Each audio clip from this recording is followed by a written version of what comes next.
Si hace unos meses nos hubiesen dicho que hoy la mayor parte del mundo estaría en cuarentena producto de una pandemia, hubiésemos calificado de demente a quien lo dijera. Es la primera vez que el mundo vive un suceso de este tipo en la era de las redes sociales, ese espacio público de interacción en la que todo el mundo puede tener una opinión. El objetivo de hoy es saber dónde está el límite entre tener una opinión y pretender tener tus propios hechos. Estamos bombardeados de teorías conspirativas y de la amplificación y reencuadre de hechos que son normales, pero están enmarcados de tal forma que nos parecen extraordinarios. Por ejemplo, el volcán Anak Krakatoa hace erupción en Indonesia y comienzan inmediatamente a rodar mensajes sobre otros volcanes haciendo erupción. Y no son pocos quienes secuencian todo para crear el relato del fin de los tiempos.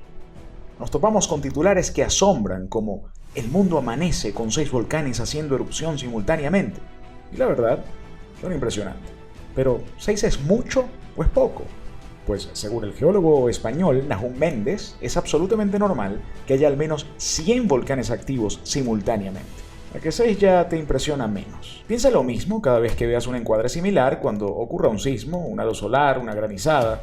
Y en esta época, la tendencia es a juntarlos todos para construir el relato del cataclismo. Fíjense lo complicado de abordar. Decir que el Krakatoa hizo erupción es cierto, decir que 5 volcanes más lo acompañaron también. Sin embargo, procurar una sensación de sobrecogimiento por este evento no parece correcto. Entonces, el dilema no es solo verdad o mentira, es también contexto versus fuera de contexto. Es esto lo que George Lakoff llama el framing.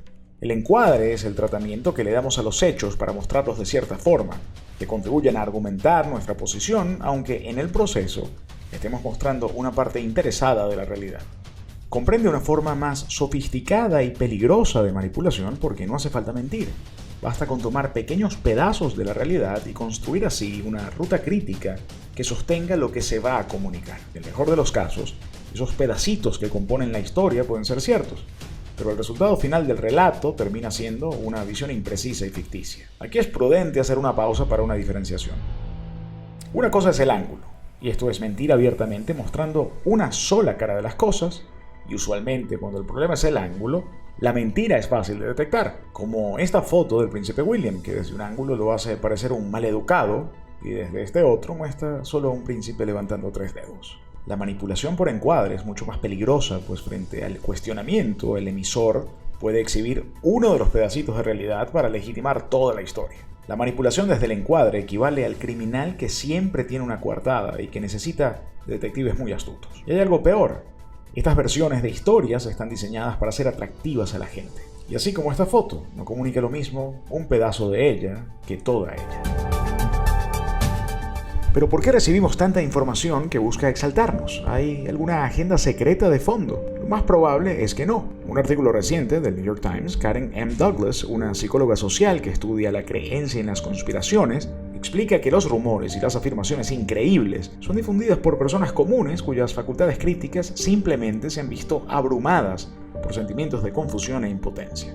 Sobre esto, las teorías de Gestalt sostienen que la percepción está basada en una inclinación natural del ser humano para entender los objetos y las estructuras en su conjunto más que la suma de sus partes. En pocas palabras, tendemos a inventar sobre lo que no entendemos, por nuestra necesidad de aterrizar dentro de los límites de nuestro conocimiento lo que ocurre a nuestro alrededor. Lo desconocido produce un cortocircuito, nos genera angustia. Por eso es que una versión entendible, aunque no sea cierta, siempre encaja mejor en el rompecabezas de nuestro cerebro que la incertidumbre de no saber qué está pasando. Esta condición humana es tierra fértil para el rumor y la fantasía. Esto quiere decir que generalmente quienes nos intentan confundir están mucho más confundidos que nosotros.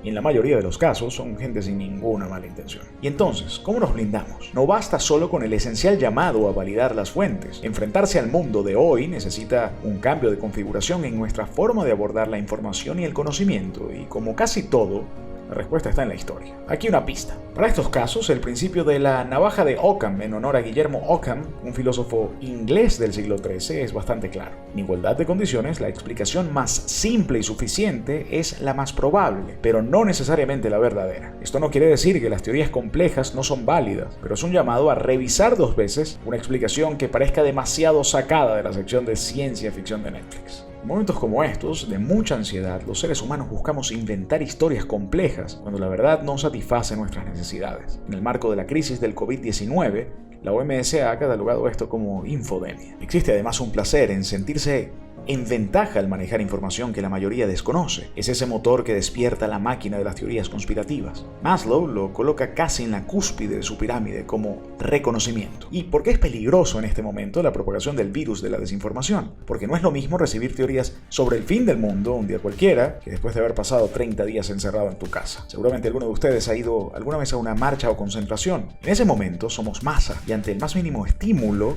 la gran mayoría reacciona como tal. Si estamos en una concentración o en un concierto y vemos que la gente empieza a correr, lo más probable es que nosotros corramos. Y eso sucede por dos razones fundamentales. Porque tenemos miedo y porque no sabemos qué está pasando y no lo queremos averiguar. Hasta la fecha no hay vacuna que nos cure o nos proteja del COVID-19, pero para las teorías conspirativas y la infodemia sí hay una cura, y se llama estar informados. Consiste básicamente en ir a la fuente y en el 99% de las veces no la vas a encontrar en una cadena de WhatsApp. Al final de todo, seguiremos teniendo el derecho a la opinión, pero no a manipular los hechos para respaldarla. ¿Será esto el fin del mundo?